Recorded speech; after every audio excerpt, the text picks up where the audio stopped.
So hi there and welcome back to my channel, and the model I would like to explain today, it is a quite famous model, I think everybody of us made it more than one time, I think, because the car was so much important and so much milestone in the history of racing. We are talking of the Porsche 962, the short version. This is the Kurzheck, the short tail and the short nose version. Some years ago, I think it was 3-4 years ago, I don't remember now, I made also a conversion from the Tamiya body to have the long tail Le Mans winner car number 17. There is the video on my channel, so if you search Porsche 962 long tail, you will find it. And it was, of course, a very nice conversion, but it was interesting, because about this model I finished right now, it was interesting to see some comparison between the two manufacturers. Very often we cross the boxes both from Hasegawa and from Tamiya of the 962 Porsche, and this is indeed a rebox made by Revell that I think it was absolutely interesting. I think they made it nearly something like 15 or 20 years ago, anyway, more than 10 years ago, and it was basically a rebox of the ordinary Porsche 962 from Hasegawa, and they just featured a Rothmans livery in the racing version. The racing was used for the countries, I think, like Germany, if I'm not wrong, where it was already forbidden in the 80s. This should be a car of 1986, if I'm not wrong. It was already forbidden to make commercials about tobacco, and so instead of the ordinary Rothman, despite all the car was in Rothman's color and so on, all the Rothman's logos have been changed with this racing. You see also here and there typical Rothman's logo became racing Porsche, but everybody know that this was Hans-Joachim Stuck and Derek Bell Porsche 962 Rothman's library, car number one. And just talking about the model a little, it was interesting for me to see the comparison between the Tamiya body and this Hasegawa body, despite inside the Revell box.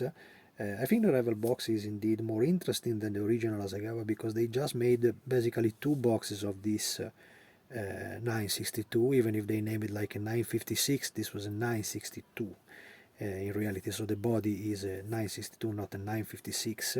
Even if for the beginners they may look extremely similar, they are quite different car, and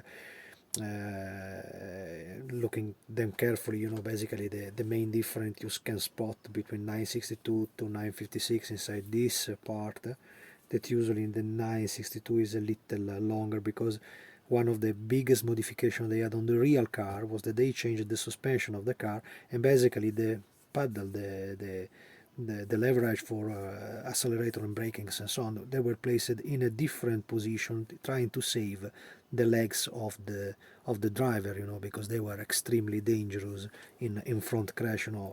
We all remember that Stefan Bellof died with one of these cars, despite they tried to increase the safety of the vehicle. And another quite noticeable difference that you can find is about the rims, because the 962 can use also 17-inch rims, despite the 956 could use only 15, I know, if I'm not wrong. And also the rear body shape of the car then became, on this arch, became quite different, became higher, all the entire back wheel became bigger, so it was a little extremely similar, but really another model. So it was not an improved version of the 956, it was completely a different car. Also the inner scheme of suspension inside was updated. The car was racing for up to a decade, if they started in 1983, if I'm not wrong, then they went on until the 90s, with these bodies, despite they modified the car, making it become in the Barchetta mode, open head, they changed a little the body, they changed the tail, they made the IMSA version, so it was, anyway, inside was always the same identical Porsche 962 car. I think it was one of the most long time racing car ever that raced in the Group C prototype category, The model is indeed very very simple, very very easy. This was a model that I had in a scrap box, so I didn't want to trash the plastic, because it's always said to not to use them in the proper way. I think I cut in the beginning all the rear part of this model, so I didn't have the original rear wing that I had to rebuild myself, so I had to rebuild again the fin and to rebuild completely the main wing. That is a little bit tricky because it's being a wing, it's curved, so it have the typical drop shape that is not so easy to recreate in plastic car, but little by little and with the proper tools you can make it, and it's not so difficult. It's also a part of experience. It's a little longer to explain how I did, but it's basically layers of plastic before you start from the curved part, then you start to increase the inner side. I don't know how to call it in English, it is anyway the front part of the drop section, so it was a little bit tricky, but nothing so impossible to do. And then I saved the entire car. I think that the rims is not the original one that she had, because I think that in the original box from Revell you will find just the 6-sprocket wheel. Instead here I used BBS, coming from another model that I made, but in some picture they used also this BBS, even if the real 962 car number one used the BBS of 6-sprocket. So that is a little concession that I made to myself to finish the model. And to build up, it's you can absolutely note, if you have the possibility to place the bare body of the 962 from hasegawa and from Revell, you will see that there is some difference, in the shape. And in my opinion, the model that spotted better the shape of the 962 was indeed the Tamiya one, despite from a modeling point of view it was absolutely nasty and much more tricky to work with. Why? Because in the Tamiya model they basically converted the toy that they were producing in the 80s. It was I think it was the series of Tamtec. They call it the Tamtec. Was a kind of radio controlled body, so with the hole for the antenna to be that was the years where every kid wanted to have a toy to game and to play a little. So they made the series using these bodies that they are neither made in proper steel and plastic like the ordinary one that we are used to work with, but they are made in I think is a kind of ABS that is much more resistant to hitting and to crashes and so on. And the bad point is that on that mold of the Tamiya you will find already molded together with the part of the body all the transparent, so the windshield, the side windows and the front lights are completely molded together, and this make it become extremely tricky when you try to have a paint, even more if they have to become glossy, white painted, glossy, brighted, color painted and so on, or different color, and you have to mask it. So it's absolutely easy to damage the transparent parts, so it's a little bit tricky. And probably the biggest issue ever that you will have in the Tamtec body from Tamiya, it is about the depth of the side air intake. You see the radiators correctly, the hasegawa made them quite deeper, because in the real car they were arriving basically here, so it was half of the section of the car was completely radiators that had to cool down the big turbos, that because the real car in these two positions they had the double twin turbo. I think it was a Garrett KKK if I'm not wrong, and so it was needing to have so much bigger radiators in front. But in Tamiya model this part cannot be molded properly like it is in the hasegawa model, because inside they provided a pack of batteries to make the toy usable. It was something that you have side pins to open, change the battery, close and raise it again. So you have to work a little to make it become an ordinary proper model, but the shape is sad, because the shape is anyway absolutely well taken, and Tamiya goes anyway on and on and on. I think still in the recent last few years to propose again that model of the 962 they made in the early 80s like a Tamtec toy. So it's a little bit disappointing. The hasegawa is strange because when it is unassembled I could not see a proper shape of the real 962. You see the shape of the 962 when you place in position the main windshield, with that windshield on, then you really say, okay, the car, it's her, start to look like a 962.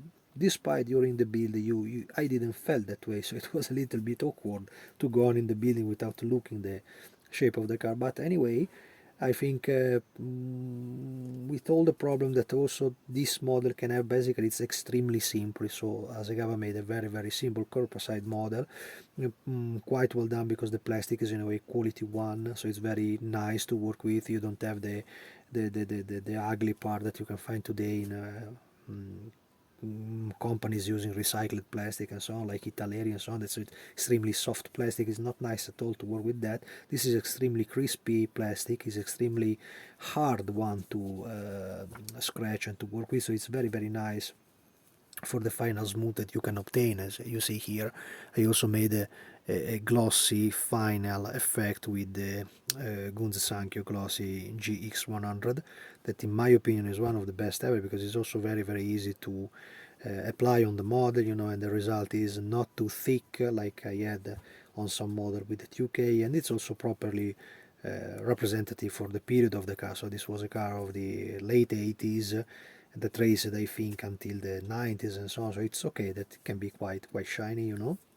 And basically the model, as we said, was a little too simple for for an ordinary model. I mean, you have no engine, there is nothing inside the bonnet. There is absolutely neither a little stuff that closes it, so you just have to paint it completely in black, because if somebody start to look from the back, you will see that it neither the gearbox down there that you can see, you know. But you know, it's also a model I think that they made more or less 30 years ago, so it's anyway old stuff. It is not at all a recent model. I think anyway the shape is absolutely correct, and I think that with some minor efforts like engraving a little more the panel line, that I like to evidence always a little more than ordinary, you know, to have a little the division of the doors and of all the panels that you can have on the car. And on this model I also let little, you know, little, not touch, but you know, it's something that I would like to do. And it was about the front wheels, you know. As I say, they changed this 5-sprocket wheel with the BBS rims, characteristic of this period. And I also made it in the way that with the little magnet you can take it away. So if I would like to have my model in the look of just being with BBS, I can have it this way, and with magnets it will be absolutely easy to replace them back and to have them in position again, like in many pictures they have the front vent for cool down the brakes, you know. So it was just a little work, because I just fixed the micro magnet. To work with micro magnets for me is absolutely funny. I love it, that, you know, to have something little more, because sometimes you can get a little bit bored, in my opinion, to have the model like you did some years ago. So you change just a little stuff, not big stuff and so on, or you make full open models like my 917 or the 956 Jägermeister, and the model changed completely, you know. So also in this one I just wanted to do something very easy, because in nearly all the picture you will see that this car racing in the short track configuration, so for the sprint racers and so on, they always had the vents over the rims to cool down the braking system.